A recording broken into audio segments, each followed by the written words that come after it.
여러분 안녕하세요. 오늘은 우리 교과서 66쪽부터 67쪽에 있는 세 번째 중단원 보존 가치가 높은 자연지리 여행지에 대해서 확인하는 시간을 갖도록 하겠습니다.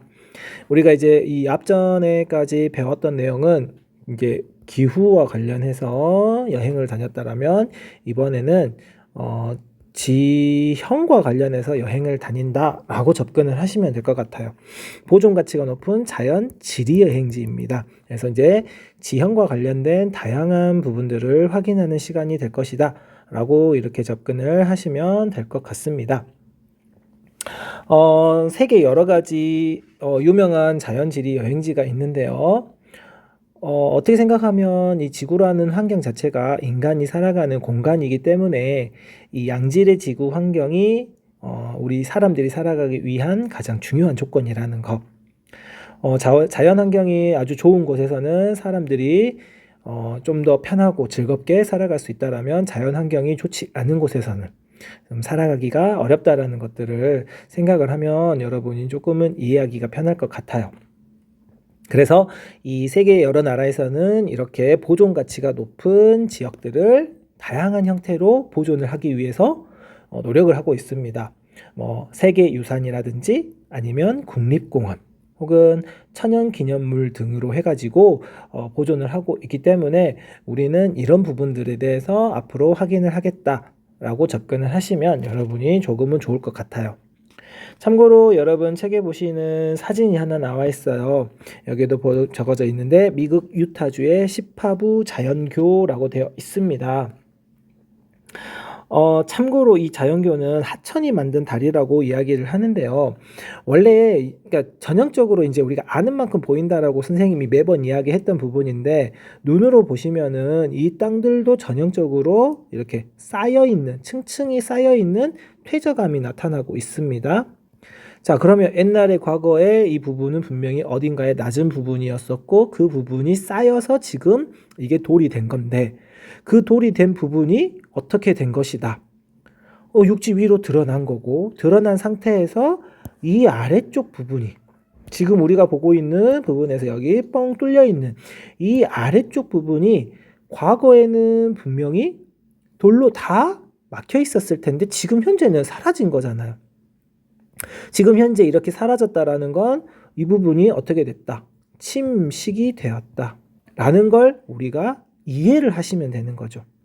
다른 부분은 없습니다. 이 부분이 침식이 된 거구나. 그럼 누구에 의해서 침식이 됐느냐? 바이 참고로 여기는 하천에 의해서 침식이 되었다 라는 걸 여러분이 기억을 하시면 됩니다. 자, 하천에 의해서 침식이 되었다라는 걸 여러분이 기억을 하시면 될 것 같고요. 이 부분에서 우리가 배워야 할 부분은 다음과 같습니다. 보존 가치가 높은 자연지리 여행을 위해서는 도덕심이 필요하다. 우리는 여행지를 어떻게 보존해야 할까? 자연을 행복하게 즐기기 위해서는 어떤 인식이 필요할까? 자, 이런 부분들에 대해서 확인을 할 거고요.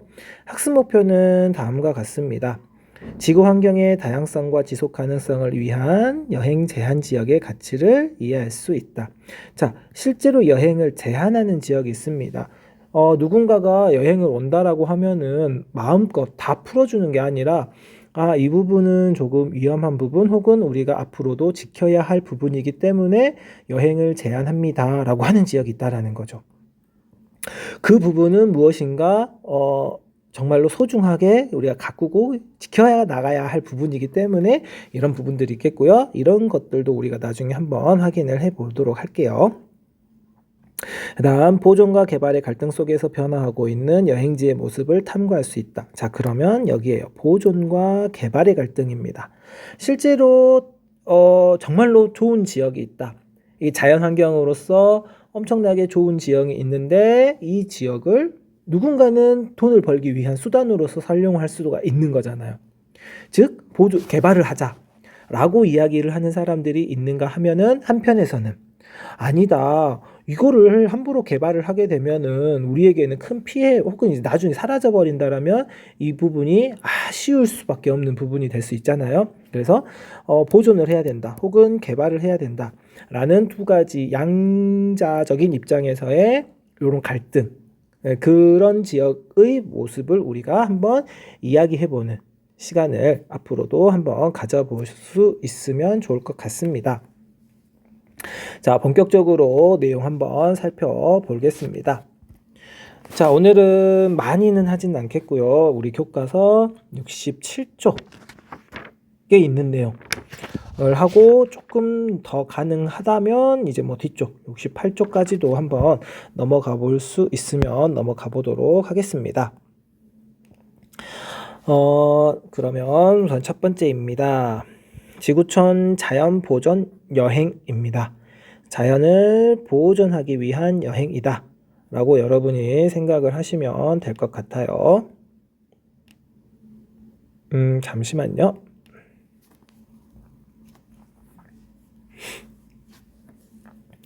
지구는 매우 다양한 자연 환경을 지니고 있다. 지구 환경을 구성하고 있는 사권, 즉 사권역, 즉 대기권, 암석권, 수권, 생물권은 자연지리 여행의 대상이다. 이렇게 나와 있습니다. 자, 우리는 실제로 다양한 권역을 배우게 될 겁니다. 그래서 뭐 대기권, 이제 여행을 갈 수 있는 지역에는 한계가 있기 때문에 우리가 대기까지 여행을 간다라고 할 수는 없겠죠. 이제 뭐 하늘을 여행하는 부분들, 뭐 우주로 여행을 한다라고 한다면 이 부분도 어느 정도 가능은 하겠지만 여기에서 다루어지지는 않을 것 같고요. 다음 암석권입니다. 이제 암석권이라고 하는 거는 지각을 둘러싸고 있는 부분이 바로 암석권. 그리고 수권은 물과 관련된 부분. 그리고 생물권은 우리 동식물들이 살아가고 있는 지역이 바로 생물권이 되겠죠. 이런 부분들은 자연지리 여행의 대상이다. 권역별로 세계적인 지리 여행지가 많이 있지만 산업화와 인구 증가 등으로 위기에 처해 있는 곳이 많다. 자, 보시면 세계적인 지리 여행지가 있습니다. 그러면서도 동시에 위기에 처해 있는 곳들이 많다라는 거예요. 우리가 앞서 학습 목표에서 봤었던 보존과 개발이라는 갈등 상황을 우리가 한번 생각을 해보시면 될 것 같아요. 보존을 해야 될 것이냐 아니면 이거를 개발을 해야 될 것이냐. 그 때문에 자연지리 여행지의 다양성과 지속가능성 확보를 위해 많은 제도가 시행되고 있다. 천연기념물, 국립공원, 세계유산 등이 바로 그것으로 구체적인 사례를 보며 그곳의 가치를 한번 생각을 해보자 라고 되어 있습니다. 자, 이제부터 하나씩 한번 살펴보도록 할게요.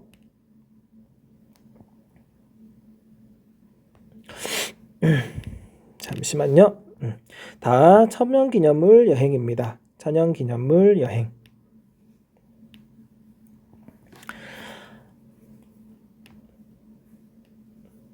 천연기념물이란 천연의 가치를 인정받아 보호되고 있는 천연물을 둘러보는 여행을 말한다.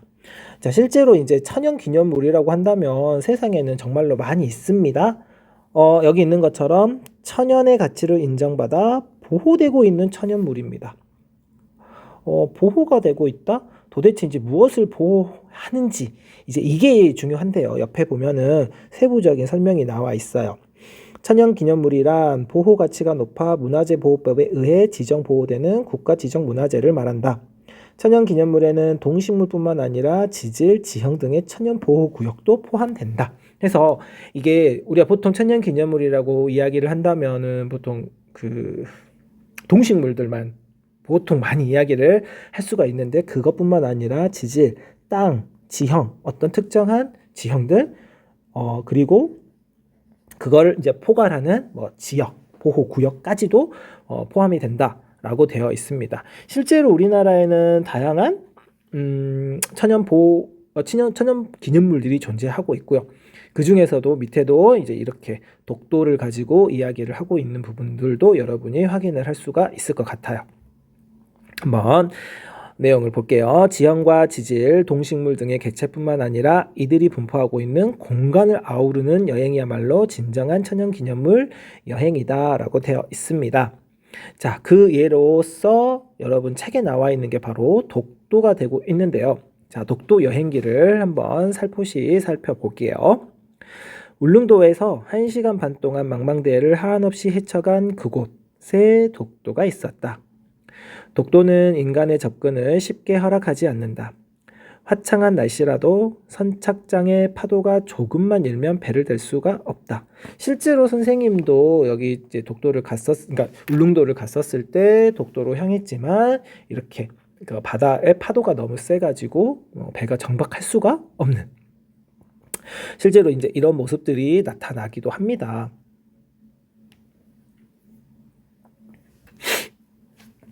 괭이갈매기 떼가 요란스레 손님들을 반긴다.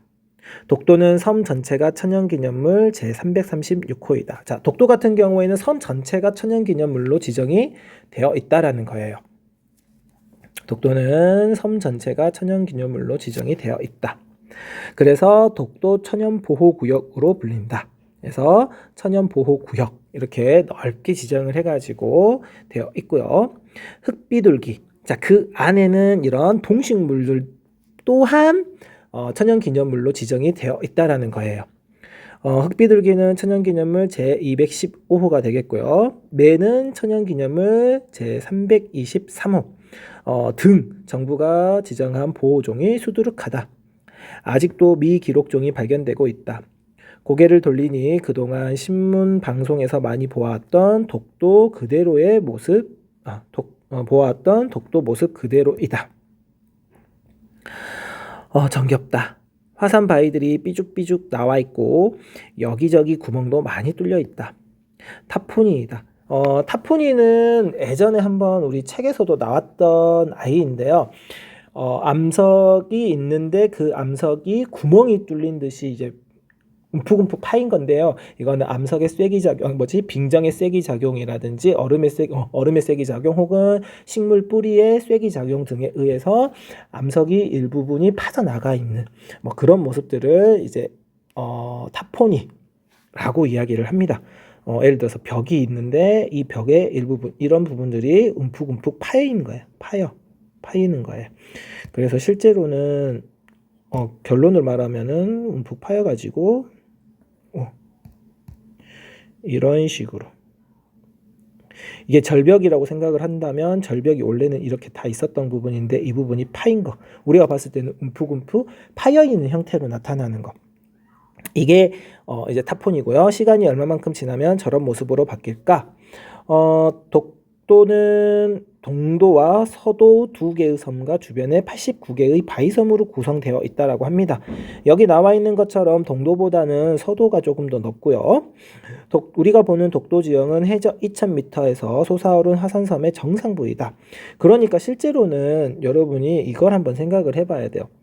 독도라는 친구는 바다 위로 하나는 169m, 하나는 99m. 이게 169m, 이게 99m. 자, 이게 동쪽이고 이게 서쪽이라고 생각하면 얘가 동도가 되고 얘가 서도가 되는 거죠. 그런데 그 아래쪽으로는 참고로 몇 미터에 2000m, 수심 2000m 깊이가 자리하고 있는 거죠. 수심 2000m가. 그러니까 실질적으로는 이 독도의 높이는요 2000m가 넘어가는 엄청나게 큰 거대한 화산체라는 거죠. 그래서 화산섬의 정상 부분만 보이는 거고요. 원래는 여기가 더 이렇게 있었을 거예요. 물론 정상적이 이렇게 된다면 이렇게 있었을 텐데 이 부분이 파도에 의해서 침식이 되고 지금 현재는 동도와 서도 그리고 그 주변에 89개의 섬들이 존재하고 있는 것입니다. 그래서 이런 섬의 정상부고요. 울릉도보다 나이가 많습니다. 이거는 선생님이 조금 설명을 해야 되는데 참고로 우리나라를 대충 한번 그려보면 이걸 좀 더 확대해서 그려야 되겠네요. 자, 이게 동해안이다 라고 생각을 하시고요. 여기에 울릉도가 있고 여기에 독도가 있습니다. 울릉도가 있고 독도가 있다라면 참고로 지금 현재의 울릉도 지역이 핫스팟입니다. 여러분 핫스팟은 들어본 적이 있을 것 같은데요. 핫스팟이 무엇이죠? 핫스팟? 뜨거운 점입니다. 그냥 말 그대로 열점이라는 건데요. 열점. 이 핫스팟에서 무엇이 일어나냐면 화산 활동이 일어나는 거예요. 자, 이 핫스팟에서 화산 활동이 일어납니다. 자, 그러면 지금 현재 울릉도 지역이 핫스팟 열점이었는데 과거에 이 독도라는 친구가 어디에 있었냐면 여기 울릉도 자리에 있었어요. 자, 이해를 하려고 하면 이제 여러분에게 설명할 게 너무 많은데, 그러니까 원래는 독도가 여기 있었다. 그런데 그 독도가 지금 현재는 여기로 왔다. 그리고 나중에 울릉도가 생겼다. 이렇게만 접근하시면 됩니다. 실제로 이제 울릉도와 독도 사이에는 안용복 해산이라든지 이사부 해산이라든지 해가지고 쭈쭈쭉 땅 속에 바다 속에 여러 가지 화산체들이 존재를 하고 있는데요. 그런 화산체가 나타나는 범위라든지 아니면은 배열되어 있는 상태를 본다면 실제로는 이런 식으로 나열이 되고 이런 아이들이 있었겠구나를 짐작을 하는 거죠. 그 짐작으로서 우리가 확인을 했었을 때 이제 독도는 원래는 여기 있다가 지금 현재의 자리로 왔다. 그러니까 애가 먼저 만들어진 거고 애는 나중에 만들어진 거죠. 그래서 울릉도보다 나이가 많다. 이렇게 표현을 하는 것입니다. 육지에서 멀리 떨어진 섬 독도. 독도의 선이 새삼 애국심이 물씬 배어나옴을 느낀다라고 되어 있습니다. 실제로 이제 이 독도 같은 경우가 이게 천연보호구역으로 지정이 된 것뿐만 아니라 이제 어떻게 생각하면 우리나라의 가장 동쪽, 극동에 위치한 지역인데요. 자꾸 이제 누가 뺏어가려고 하니까 문제가 되는 거예요. 일본이 자꾸 이 독도를 가져가려고 하는 거잖아요. 왜 일본이 자꾸 이거를 가져가려고 하느냐? 실제로 이 독도 아래쪽 바다, 독도 근처 바다 아래쪽 깊은 바다에는 무엇이 많이 있냐고 하냐면 메탄 하이드레이트, 메테인 하이드레이트라고 불리우는 불타는 얼음. 얼음이라는 친구가 이제 바다속 깊숙한 곳에, 그러니까 해저 2000m보다 더 아래쪽에 있다 보니까 얘가 이제 기체로 존재하고 있는 게 아니라 고체로 존재하고 있어요. 그러니까 얼음의 형태로 메탄이 응축이 되어 있는데 그거에다가 만약에 불을 피우면은 불이 붙어요. 이게 불타는 얼음이라고 해가지고 이 아이를 기술이 발전이 돼가지고 이거를 활용을 한다라면 에너지 자원으로도 활용을 할 수가 있다라고 합니다. 그 정도로 엄청난 자원을 보유하고 있는 게 바로 독도예요. 실질적으로는 독도는 여기 눈으로 보시면은 이게 서도이고 이게 동도라고 되어 있는데 그냥 말 그대로 보면은 얘는 그냥 돌섬이에요. 이제 독도가 되는 과정이 조금 다양한데요. 이 독자가 이제 우리가 돌멩이를 이제 그냥 약간 사투리식으로 표현하면 독이잖아. 독 던져본다. 막 이렇게 우리가 사투리 쓸 때 그 독자를 써서 돌로 된 섬이라는 개념도 있고요. 그 다음에 홀로 독자를 써가지고 이제 독도 이런 개념도 있는데 그냥 얘는 정말 바위섬입니다. 이 섬 자체에는요 무엇 하나 건질만한 게 별로 없어요. 다만 이 아이가 자리하고 있는 이 자리, 이 주변에 메탄 하이드레이트뿐만 아니라 이 주변이 조경수역으로서 엄청난 양의 어족 자원을 확보할 수 있고 동시에 우리나라 한국과 위쪽에 북한 그리고 일본, 중국, 러시아까지 이 나라들에 있어서 가운데 위치하고 있는 육지입니다. 그럼 나머지 부분은 없다는 거예요. 그럼 여기가 지정학적으로 아주 중요한 자리가 된다라는 내용입니다. 그래서 러일 전쟁 때도 일본이 여기를 먼저 선점을 하려고 했었고요. 그리고 일본이 계속해서 지금 현재도 여기에 영유권을 주장을 하고 있는 거죠. 이게 그 정도로 이제 독도라는 아이는 정말 중요한 것이고요. 이 독도와 관련해 가지고는 이제 한국지리에서도 아주 중요하게 다루고 있는 부분이기도 하고 여러분이 우리나라의 영토라는 걸 다시 한 번 더 생각을 하는 입장에서 독도에 대해서 조금 더 깊이 있게 생각을 해보는 시간이 있었으면 좋겠어요. 이제 그냥 넘어가는 소리긴 하지만 선생님이 예전에 있었던 학교에서는 실제로 독도 경시 대회까지도 열었었거든요. 그 정도로 독도라는 것을 사람들이 잘 인식을 하고 우리 거라는 걸 다시 한 번 더 확인하고, 심지어 이제 이런 지도도 있어요. 이제 한국지도에서는 나오는데 삼국 접양지도라고 해서, 삼국 접양지도라고 해서 일본이 만들어낸 지도책입니다. 그런데 이게 지도입니다. 근데 이 지도상에 보면은 독도 울릉도가 조선의 땅으로 되어 있어요. 그러니까 이거 일본에서 만든 지도인데도 이제 일본 사람들이 자기들이 이제 인정을 안 하는 거죠. 그래서 독도랑 관련해 가지고는 말하고 싶은 부분들이 정말로 많은데 우선은 여기까지 여러분이 이해해 주시면 좋겠고요. 아까 이야기했던 이제 이 네 가지의 권역, 대기권, 암서권, 수권, 생물권이라고 되어 있는데, 실제로 이제 이 권역에다가 뭐까지 포함을 하기도 하냐면 제5권역으로 이 1, 2, 3, 4 네 가지에다가 하나를 더 해가지고 5권역이라고 하는데, 무엇을 포함을 시키냐면 인간권을 포함을 시킨다라고 합니다. 그래서 사람들이 살고 있는 권역까지 해서 이렇게 해서 5권역, 이제 4권역에다가 하나 더 추가하면 5권역까지도 나타난다 라는 걸 여러분이 이번 첫 번째 시간에서 한번 기억을 해보시면 될 것 같고요. 다음 시간에는 이제 뒷페이지 넘어가면 미국의 악마의 탑, 그리고 뉴질랜드의 피오르랜드 국립공원, 이 부분이 나오기 때문에 요거와 관련해 가지고 조금 더 자세한 내용들 한번 확인하는 시간을 갖도록 하겠습니다. 자, 그럼 이번 시간은 여기에서 마치고 역시 내용 정리 다시 한 번 더 해주는 시간 갖도록 하겠습니다. 그럼 이만.